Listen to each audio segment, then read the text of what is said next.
اهلا بيكم. النهارده جاي اقدم لكم طريقه عمل الدوناتس في البيت بطريقه سهله جدا ومكونات موجوده في البيت بجد تحفه. زي ما انت شايفه طالع كميه معايا ما شاء الله. لو هتشتري الكميه دي من بره هتبقى بمبلغ، اعمليه في البيت موفر جدا وطعمه خطير، مش شارب ولا نقطه زيت. يلا نبدا الفيديو ونقول بسم الله. بسم الله الرحمن الرحيم. عندي كوبايه الا ربع من اللبن الدافي نزلت بيهم. بعد كده نزلت عليهم بمعلقه كبيره من الخميره ومعلقه كبيره من السكر. هبتدي اقلبهم لحد ما السكر والخميره يدوبوا مع اللبن.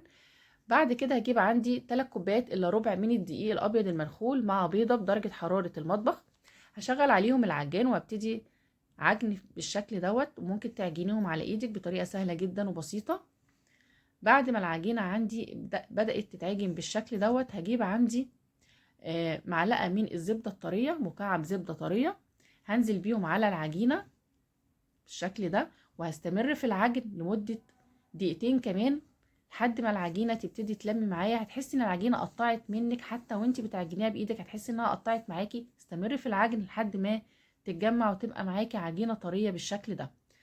هجمع العجينه واسيبها بقى في البوله عندي في مكان دافي لمده نص ساعه. هتاخد نص ساعه تخمير بس لان الجو صيف والجو حر.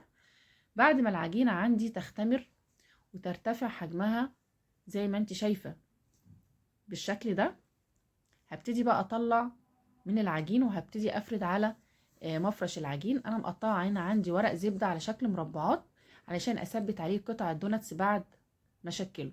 هبتدي بقى افرد العجينه بالنشابه بالشكل ده، واجيب عندي بقى قطاعه الدوناتس او اي حاجه مدوره، طبق مدور، كوبايه، وغطا ازاز عشان تعملي الفتحه اللي في النص زي ما انت شايفه بالشكل ده كده.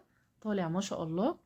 هجمع بقيه العجين دوت وهسيبه شويه على جنب، مش هشتغل فيه على طول. هاخد من العجين اللي في البوله، لازم العجين يرتاح شويه بعد الفرد. هثبته على ورق الزبده بالشكل ده كده. اجمع العجينه دي واسيبها واخد من القطعه التانية وهبتدي افردها بنفس الطريقه.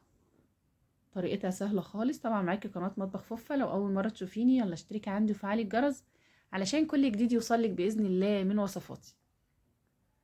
طريقته سهله خالص بجد، مكوناته موجوده في البيت، هتقومي تعمليه هيعجب جدا الولاد بنفس الطريقه اللي انا عملتها.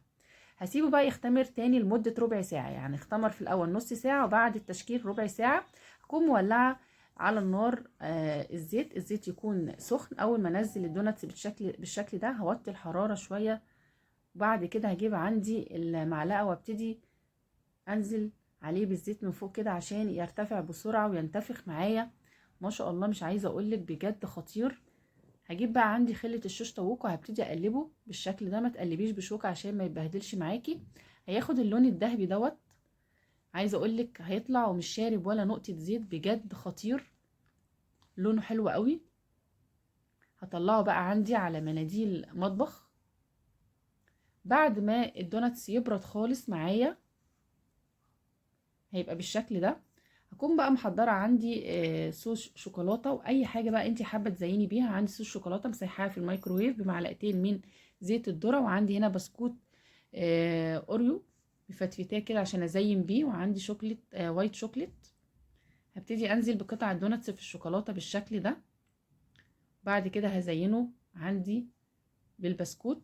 ممكن تزينيه بالوايت شوكليت كله، ممكن تزينيه باي صوص انت تحبيه. هدخله التلاجة لمدة 10 دقايق لحد بس ما الشوكولاتة تمسك عليه. زي ما انت شايفة طالع بجد تحفة.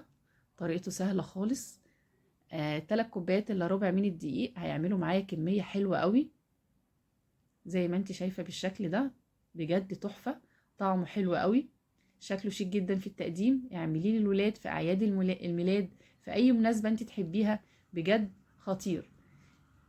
لو عجبك اكتبي لي في الكومنتات، واستنيني في وصفات تانية كتير بإذن الله هتعجبك مع قناة مطبخ فوفا. وما تنسيش اللايك والشير عشان كل جديد يوصلك، وألف هنا وشفا. سلام عليكم.